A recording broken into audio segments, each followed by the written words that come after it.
제가 가지고 있는 소셜 미디어 뭐 여러 가지 있잖아요. 거기에 친구로 있는 분들이 한 787명입니다. 그런데 이제 목사님들이 또 많이 있는데 목사님들이 최근에 그 소셜 미디어에 올린 내용들을 보면서 이런저런 생각을 했습니다. 어떤 목사님은 아무개가 대통령 된 것을 당선을 축하하는 사람들은 내 친구에서 이제는 삭제하겠다, 이렇게 목사님이 그렇게 올렸어요. 또 어떤 목사님은 선거 결과가 나오기도 전에 당신이 지지하는 아무개를 이야기하면서 하나님께 감사 기도를 또 거기에다 올렸던 거예요. 또 어떤 분은 이제 당신이 지지한 분이 안 된 거죠. 아무것도 못하겠다. 앞으로 이 나라가 어떻게 될지 걱정이다 라고 목사님이 그렇게 또 글을 올린 겁니다. 또 어떤 분은 우리 감리교회 어른 목사님이신데 이민을 가고 싶다라고까지도 글을 올렸습니다. 또 어떤 분은 노골적으로 사전 투표를 하고 와서 번호를 한글하고 교묘하게 이렇게 하면서 내가 이렇게 투표하고 왔노라 하면서 자기가 어떤 후보를 지지하고 있다는 것을 알리면서 여러분들도 한 표를 부탁합니다 하는 그런 글을 또 올렸습니다. 이분들은 목사님들입니다. 저는 우리나라 대통령에 대한 기억이 1979년 제가 중학교 1학년 때 당시 박정희 대통령이 서거해서 그때 온 국민이 광화문에 막 도열해서 조문하고 울고 있던 모습을 텔레비전으로 보면서 그때 대통령에 대한 생각, 뭐 여러분 어떤 지금이야 판단들이 다 다르겠지만 대통령이 총에 맞아 죽었다, 그리고 우리나라의 대통령이 돌아가셨다라는 것이 중학교 1학년 어린 나이에 굉장히 슬픔이었던 기억이 있습니다. 그리고 전두환, 노태우, 김영삼, 김대중, 노무현, 이명박, 박근혜, 문재인 9명의 대통령이 이 나라를 통치하기까지 지금까지 지내왔습니다. 그 역대 대통령들을 우리는 다 잘 알고 있습니다. 군인이 대통령이 되었던 80년대가 있지 않았습니까? 장로님이 대통령이 되면서 문민정부의 시대를 여는 그런 기대했던 시대도 있지 않았습니까? 야당으로 오랫동안 있으면서 암살될 뻔한 어려운 시절을 지난 분이 대통령이 되었던 시절도 있지 않았습니까? 가난하고 힘없는 사람 편에 서 있던 인권 변호사였던 분이 대통령이 되었던 시대도 있지 않았습니까? 기업인이면서 장로님이셨던 분이 대통령이 되었던 시대가 있지 않았습니까? 대통령의 딸이었던 그분이 대통령이 되었던 그런 시절도 있지 않았습니까? 인권 변호사였던 분이 대통령인 그런 시대가 오늘 우리에게 있지 않았습니까? 내가 지지했던 분이 대통령이 됐던 적도 있고 지지했던 분이 안 됐던 그런 분도 있습니다. 기대했다고 좋았던 것이 아닌 대통령도 있습니다. 기대하지 않았다고 좋지 않았던 것도 아닌 대통령도 있었습니다. 대통령을 내가 누구를 지지하고 누구를 뽑았느냐, 이게 내가 지지했던 분이 되었고 내가 지지한 분이 안 되었던 것들로 인해서 국민들의 감정 표출이 지금 아주 팽팽하게 나타나고 있습니다. 목사로서 저는 이런 결과를 보고 또 이런 상황도 보면서 심지어는 그렇게 적극적으로 자기의 그것을 표현하는 목사들을 보면서 그리고 그 결과가 자기의 생각대로 되지 않은 것이 큰 일이 난 것처럼 걱정을 하며 그렇게 하는 목사들의 표현들을 보면서 생각해 보았습니다. 사람에게 집중하면 우리의 기대치나 내 소망이나 내 열망과 내 주장을 우리는 포기하지 못합니다. 사람은 완전하지도 못하는데 말입니다. 기대를 하게 했다가 사람은 실망을 주기도 하지 않습니까? 믿었는데 그 믿음에 배신을 주기도 하는 것이 사람 아닙니까? 지나고 보니 짧은 인생을 살아서 그리고 지난 그 인생들의 그런 것들을 보면 권력이 있는 곳에 돈이 연결되었던 것, 부정한 거래가 오고 가기도 했던 것, 정의가 부정되기도 하고 재판이 굽어진 판결로 연결되어지기도 했고, 어떤 경우에는 사람이 죽어나기도 했던 그런 것들을 지금까지 살면서 보아왔습니다. 저는 우리 교우들 가운데에도 이번 대통령 선거 때문에 희비가 엇갈리고 내가 지지한 후보가 당선되어 기쁘기도 하고 낙선되어 가슴 아프기도 할 겁니다. 우리가 인간적인 판단과 기준으로 선택한 대통령 후보가 서로 다를 수 있겠지만, 아무리 같은 교회를 다녀도 정치적인 입장이나 지지하는 정당이 달라서 선택은 다를 수도 있겠지만, 이제 결과가 나타난 현재의 상황과 우리의 삶의 자리에서 우리는 신앙적으로 어떤 생각을 해봐야 할 것인가, 하나님의 말씀으로 오늘 여러분과 같이 나누어 보려고 하는 겁니다. 시편은 전체 150편으로 되어 있습니다. 이 150편을 5개의 묶음으로 5권으로 또 시편이 묶여져 있습니다. 오늘 우리가 읽은 시편 42편은 두 번째 묶음의 책의 첫 번째 나오는 시입니다. 대부분 시편을 연구한 학자들은 시편 42편과 43편의 저자가 같을 것이라고 생각합니다. 형식, 주제가 일치하고 똑같은 표현이 반복되고 있다는 것이 그 이유입니다. 저도 이것에 동의를 합니다. 오늘 제목처럼 시편 42편에서도 시편 43편에서도 너는 하나님께 소망을 두라 라고 하는 선명한 주제가 보여지고 있습니다. 더불어 왜 하나님께 소망을 두어야 하는지 지금의 저자의 심정과 처지가 암담한 것도 똑같이 표현되어집니다. 내 영혼아, 네가 어찌하여 낙심하며 어찌하여 내 속에서 불안해하는가. 5절, 11절 그리고 시편 43편 5절에서 저자는 자신의 지금의 상황과 처지에 대한 감정을 솔직하게 이렇게 표현하고 있습니다. 낙심할 만한 상황에 처해 있고 그것으로 마음이 불안해할 수밖에 없는 안타까운 현실이 저자에게 있습니다. 그런데 언제까지 낙심하고 불안만 할 것인가? 내가 맞닥뜨린 상황과 처지가 이러하다면 나는 계속 낙심만 하고 불안해하는 인생을 살아가야 하는 것인가? 아니다.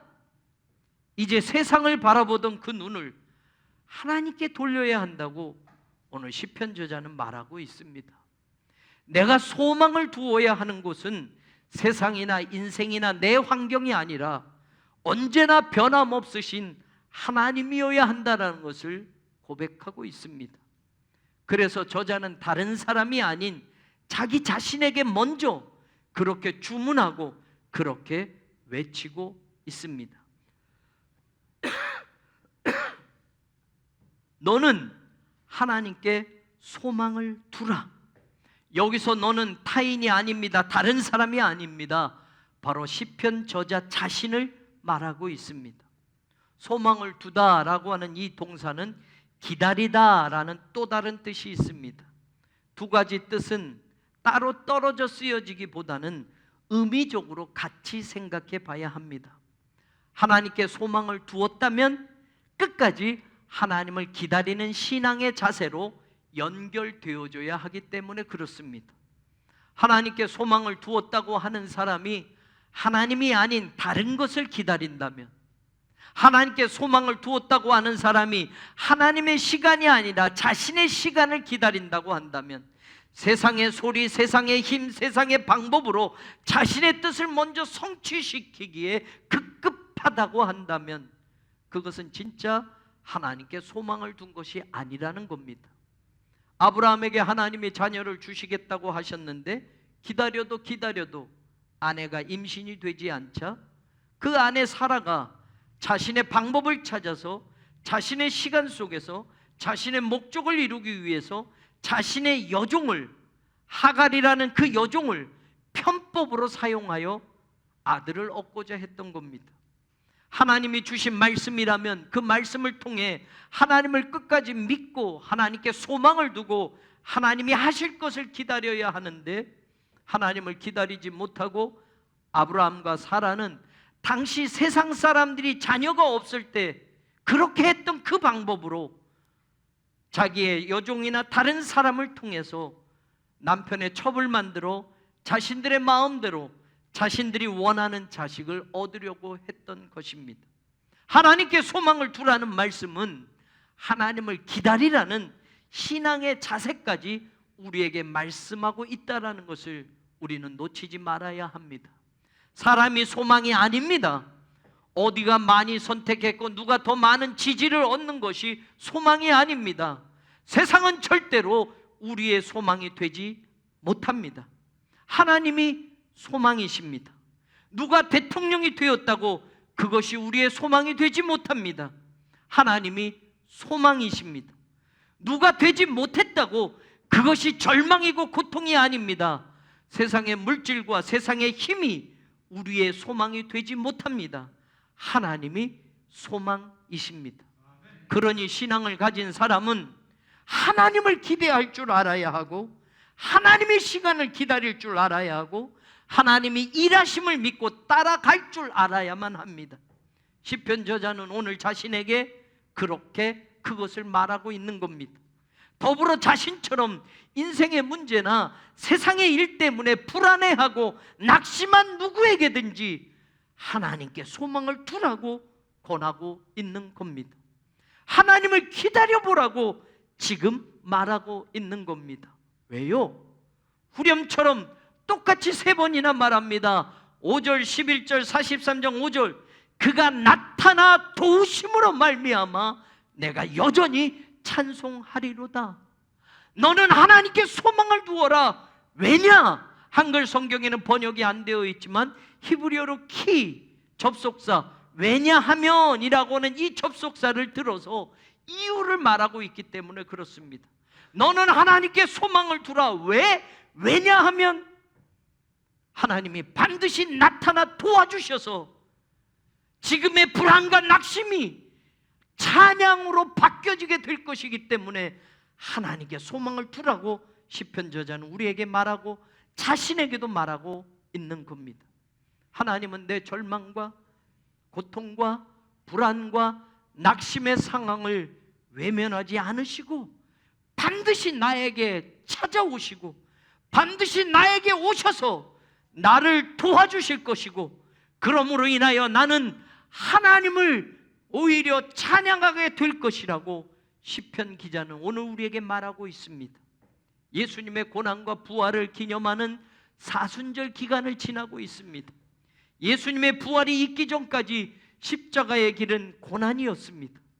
십자가의 고통은 하나님의 외면인 것처럼 느껴졌고 하나님의 버리심이라고 생각할 수 있었습니다. 나의 하나님이요, 나의 하나님이요, 어찌하여 나를 버리시나이까? 예수님조차도 절망의 절구가 쏟아져 나왔습니다.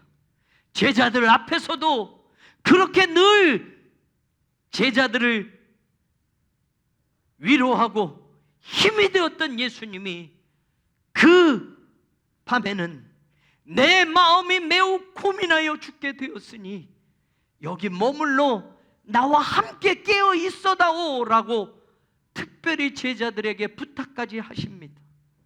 다시 기도하시면서 내 아버지여 할만하시거든 이 잔을 내게서 지나가게 하옵소서 하나님께 이렇게 부르짖으셨습니다.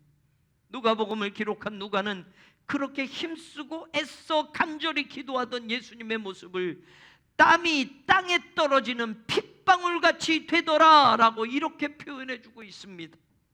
고통과 절망과 불안과 낙심의 상황처럼 보여서 제자들조차도 이제는 앞다투어 모두 도망치고 예수님 홀로 그 고난의 비아돌로라사 거기를 쓰러지고 또 쓰러지고 또 쓰러지며 횡대의 십자가를 지고 걸어가셨습니다. 그러나 하나님은 그 아들을 살리십니다. 하나님의 권능의 손으로 사망에서 생명으로 일으켜 주십니다. 그리고 하늘의 영광스러운 하나님의 보좌 우편에 그를 앉히셨습니다. 내 영혼아, 네가 어찌하여 내 속에서 낙심하고 불안해하는가? 너는 하나님께 소망을 두어라. 그가 나타나 도우심으로 말미암아 내가 여전히 찬송하리로다.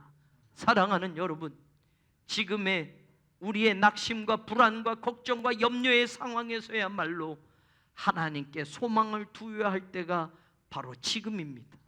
교우들 가운데 40여 명이 코로나 확진자로 격리되었다 해제되었고, 다시 금주에 16명이 또 지금 코로나 확진자로 격리 중에 있습니다. 이제는 어디서 누구로부터 코로나 바이러스가 전염이 되었는지조차 알 수 없습니다. 3월 17일은 하루에 60만 명이 확진이 되는 전염의 광범위한 확산 속에서 이제는 누구라도 코로나 바이러스에 감염이 될 수 있는 상황이 된 겁니다. 1급 감염병에서 이제는 등급을 조절해야 된다고 정부는 말합니다. 격리 조치나 방역에 대한 대응이 이제는 바뀌어지고 있습니다. 이제는 감기 같은 인플루엔자와 같은 4급 감염병이 되면 확진자 집계도 할 필요도 없게 되고 확진에 대한 신고도 할 필요가 없게 된다고 합니다. 사망자의 숫자가 이제는 관심의 대상을 이루는 것이지 확진자의 숫자가 관심이 되지 않고 있습니다. 그래서 코로나는 모두가 걸리고 지나가야 하는 바이러스처럼 취급이 되고 있습니다. 그러나 여전히 그 후유증은 저마다 달라서 중증이나 심각한 생명의 위험 단계로도 발전될 수 있음도 무시할 수 없습니다. 이제까지 인류가 이런 바이러스로 마스크를 쓰고 다녔던 적이 과연 얼마나 됐을까 할 정도입니다. 잠깐 미국을 한 주간 다녀오면서 그곳의 사람들은 실외에서는 마스크를 쓰고 다니지 않았고 실내에서조차도 마스크를 벗고 이야기하고 먹고 마시는 것을 보았습니다. 일부를 제외하고는 거의 마스크를 쓰고 있지 않았습니다. 거리 곳곳마다 COVID-19이라는 코로나 검사를 해준다고 하는 차량과 텐트가 거리 곳곳에 질비하게 세워져 있지만 거기에 줄 서 있는 사람을 한 사람도 본 적이 없었습니다. 어떤 나라, 어떤 사람들은 전혀 코로나 바이러스에 대하여 걱정이나 염려를 하지 않고 걸리면 걸려라 하는 식으로 친숙하게 살아가고 있는 것을 보고 오기도 했습니다. 목사로서 코로나 확진이 되고 코로나 폐렴으로 진행되어져서 격리되고 아파보면서 하나님께 예배드릴 수 없었던 상황이 가장 고통스러웠고 그럴 힘조차 없었던 순간이 절망이고 아픔이었습니다. 그러면서 제 자신이 어떤 인생의 처지나 환경에서도 너는 이제껏 살아오며 하나님께 소망을 두고 살아왔는가 돌아보며 고백하게 되었습니다. 시편 저자는 포로 시대의 고라자손으로 하나님을 예배하는 데에 성전 음악을 주로 담당했던 레위 지파 사람들이었습니다. 그들의 삶 자체가 예배였고 하나님께 예배드리기 위해 어떤 이들은 성전 문지기 역할을 담당했고 어떤 이들은 성전 음악을 담당했었습니다. 그런데 이제 그 일을 하지 못하게 된 것입니다. 4절에 그들이 말합니다. 내가 전에 성의를 지키는 무리와 동행하여 기쁨과 감사의 소리를 내며 그들을 하나님의 집으로 인도하였더니 이제 이 일을 기억하고 내 마음이 상하도다. 하나님의 성전에서 하나님을 예배하는 자리에 사람들을 인도하며 그 역할을 했던 나였는데 우리들이었는데 이제는 포로기 시대에 하나님을 예배할 성전도 없어졌고 하나님을 예배할 수도 없으니 내 마음이 그때를 기억하고 생각하며 심히 아프고 상하도다라고 고백하고 있는 겁니다. 더불어 하나님을 믿지 않는 적대자들이 온종일 나에게 이렇게 말하고 있다고 말합니다. 네 하나님이 어디 있느냐? 그렇게 예배를 드린다고 하더니 살아계신 하나님이 너희들과 함께 한다고 하더니 너희 나라가 망했고 그 성전이 부서졌고 그 하나님은 지금 너의 고통과 인생의 비참함 속에 왜 함께 해주지 않느냐고 비아냥거리는 소리를 날마다 듣습니다. 그래서 그 말에 나의 눈물이 음식이 되어 주야로 흘러내리며 마를 새가 없다고 내 영혼까지 약해졌습니다. 마음이 무너져 내립니다. 불안합니다. 고통스럽습니다. 그러나 하나님께 소망을 다시 두겠습니다. 하나님이 반드시 찾아오시고 나타나셔서 도와주실 것이며 그때 나는 하나님을 찬양하게 될 것입니다. 시편 저자는 이렇게 고백합니다. 살면서 우리가 고통이라고, 살면서 이제까지 우리가 절망이었다고, 우리가 낙심되었다고, 우리가 이제는 인생이 끝난 것이라고 했던 그런 순간이 얼마나 많이 있었습니까? 10절에서 시편 저자가 말하는 것처럼 내 뼈를 찌르는 칼같이 내 대적이 나를 비방하여 늘 내게 말하기를 네 하나님이 어디 있느냐 하도다와 같이 세상으로부터 내가 믿는 하나님을 욕하며 비방하는 그 소리를 가슴 찢어지게 들어야 했던 날들이 얼마나 자주 있었습니까? 사랑하는 여러분, 사순절 기간을 지나면서 우리의 상황과 처지가 절망과 낙심의 자리라 할지라도 십자가의 능력을 믿고 하나님께 소망을 두는 우리가 되기를 간절히 바랍니다. 비방하는 소리, 저주하는 소리까지 들으시며 모든 모욕을 세상의 사람들에게 받으시면서도 묵묵히 골고다의 길을 오르셨던 예수님을 기억하면서 예수님이 당신을 보내신 하나님의 뜻을 이루고 하나님의 일을 이루어가기 위하여 하나님께 소망을 두셨던 것처럼 우리도 하나님께 소망을 두고 하나님을 기다리는 신앙의 시간들을 이 사순절기에 경험하게 되기를 주님의 이름으로 간절히 축원합니다.